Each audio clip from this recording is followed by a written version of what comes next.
So let's look at what James talks about. One of the themes that comes in frequently in the letter is business. And of course a lot of the dispersed Jews were in business, as they often are. You see, they've been hounded around from one country to another, so they have to have a trade or profession that is easily portable. That's why they've been tailors. You only need to take a needle and thread with you. They've been jewelers because you can pack up your goods in a small suitcase. They've been moneylenders because through medieval Europe, Jews were not allowed to, or Christians were not allowed to be moneylenders, so the Jews did it all. It's how they became the bankers and the Rothschilds. And so Jews have just had to be very good at business. They've learned to live by their wits. They are very shrewd judges of customers.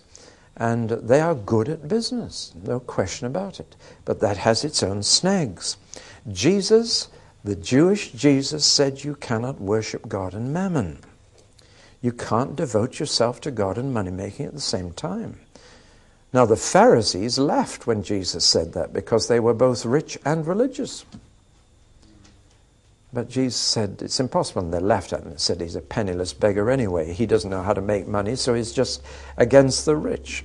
But Jesus knew, he constantly warned us, that it's hard for rich people to get into the kingdom.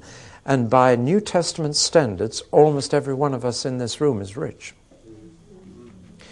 And 99% of the people in this country are rich by New Testament standards, and that's why it's so hard to get them into the kingdom.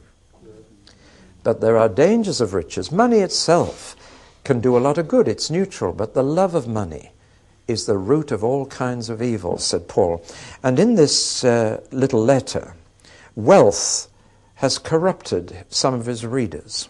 Here are some of the things that they are now doing. They are exploiting their employees, holding their wages back to help the cash flow of the business. They're doing that.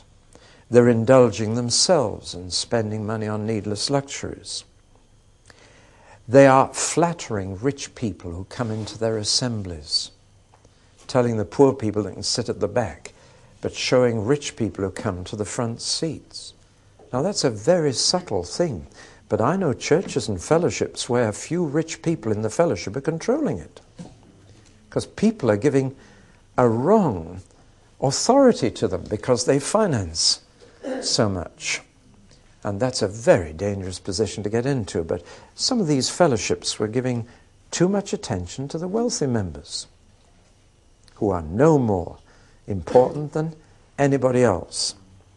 They were insulting poor people and despising them. The trouble is, when you make money, you regard yourself as successful, and then you regard others as failures who haven't made it. And you look down on them. And snobbery goes with wealth. And that was happening here.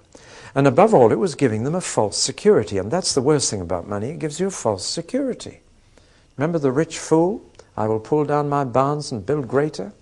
And he said to himself, I'm going to take it easy now. I'm going to take my redundancy money, retire early, and have a good time. Jesus said, you fool, tonight your soul will be required of you. See, money deceives. The deceitfulness of riches, Jesus called it.